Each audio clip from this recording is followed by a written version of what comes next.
நான் வந்து அப்பம் எப்பயுமே மைதா மாவு, ரவை, அப்புறம் ஜீனி, ஏலக்காய், கொஞ்சோண்டு சோடா உப்பு இது எல்லாத்தையும் நல்லா கலந்துட்டு கொஞ்சம் உப்பும் போட்டுக்கிறணும். அப்போ தான் டேஸ்ட் வந்து நல்லாயிருக்கும்.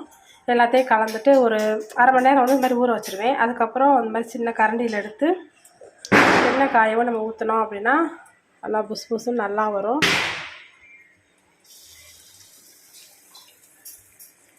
இது வந்து ஒரே அளவாகவும் தெரியும், கையில் படாமல் ஊற்றிக்கலாம்.